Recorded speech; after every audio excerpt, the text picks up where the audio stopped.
Long ago, on a hillside near Bethlehem, sat a very young shepherd, playing a gay, happy tune on his little wooden pipe.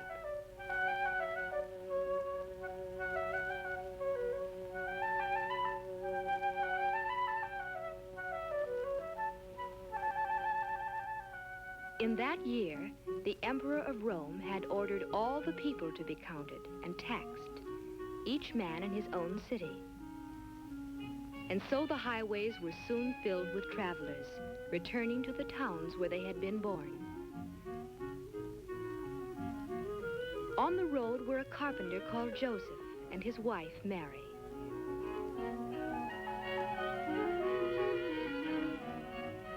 Their hometown, Bethlehem, was a city now filled with visitors, all looking for places to stay. And by twilight, Joseph and Mary were weary of searching.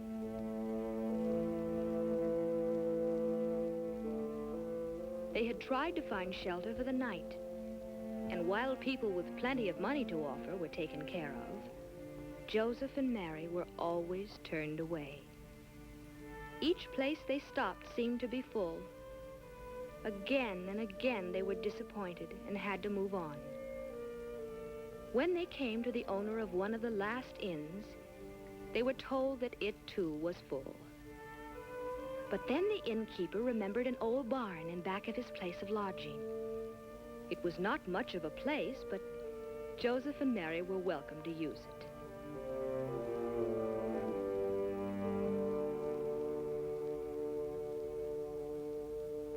This was where they would stay for the night. And in this old, dingy stable, the animals made room for the unexpected guests. As Joseph made Mary comfortable and the weary tourists took their rest, night settled over Bethlehem.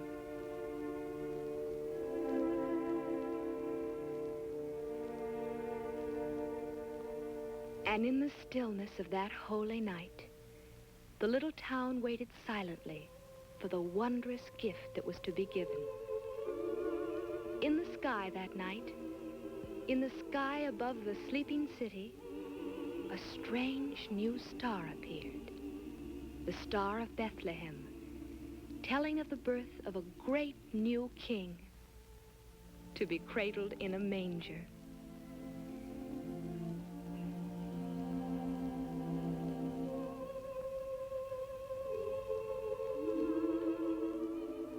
And so it was that Christ the Savior was born in Bethlehem on that silent night so long ago.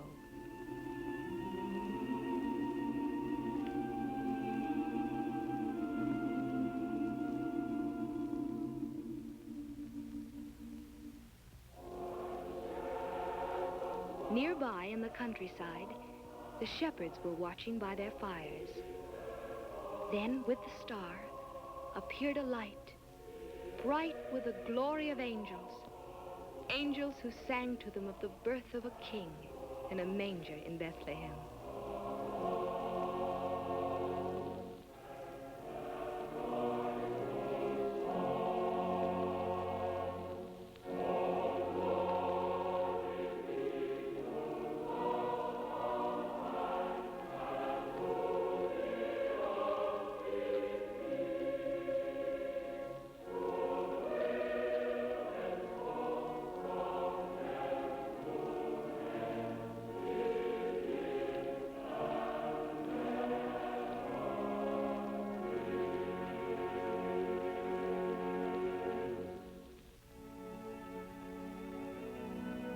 Full of wonder and surprise, the shepherds hoped to see the child of whom the angels sang.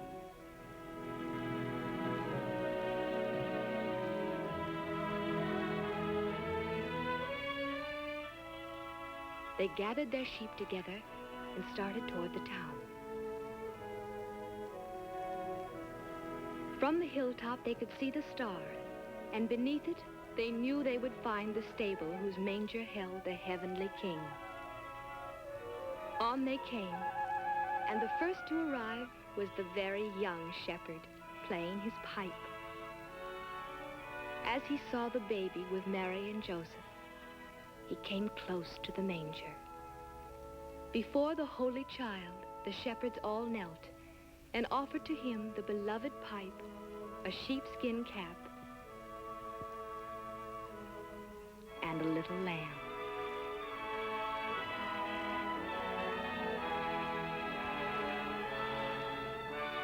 And when they had worshipped him, they would go to tell others of this wonderful thing that had happened.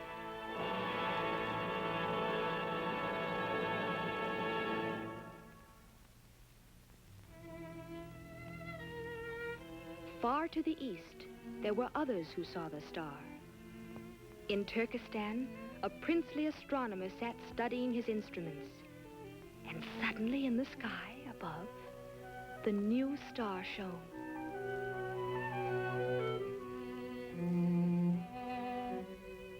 In India, a king watched from the balcony of his marble-columned palace as the star grew larger and larger.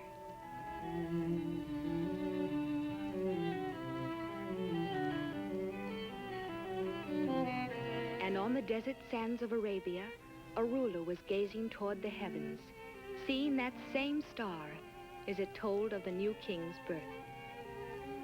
To them all, it meant that a king had been sent from God, a king they would worship.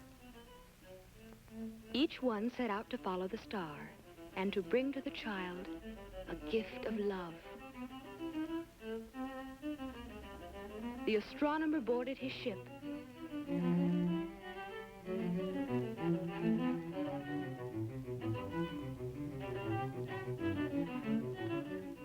and sailed over the waves toward the guiding star. The Indian ruler, on an elephant, moved toward the mountains as the star went before him.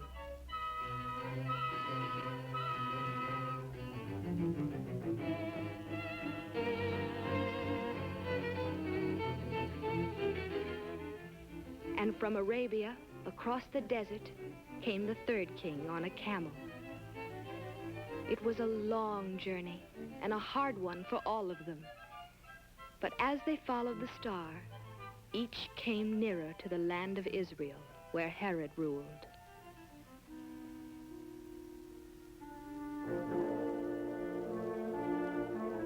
King Herod also saw the star and sent for his counselors.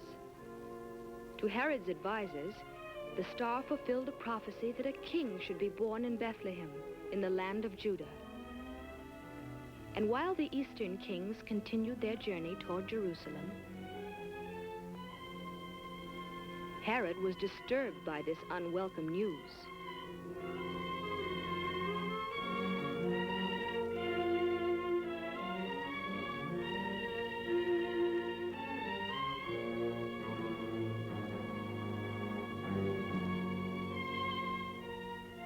Thinking surely that King Herod could direct them to the newborn child, the wise men came to his palace to seek his advice. Perhaps they would find the babe there, in the palace.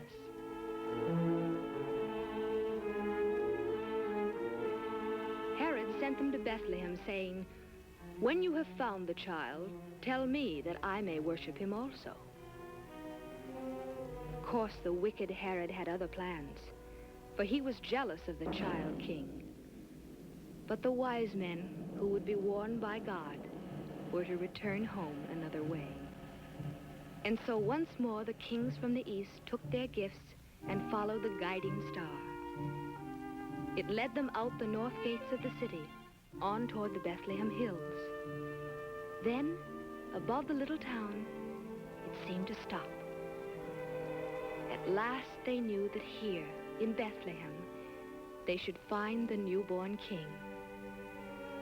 They did find him, and with him the young shepherd who had brought the first gift to the manger. They knew that the star had led them to this child who was the king they were seeking. The wise men went into the Holy Family and offered their gifts to the infant Jesus. Filled with awe and wonder, they knelt before him and put at his feet a crown of gold,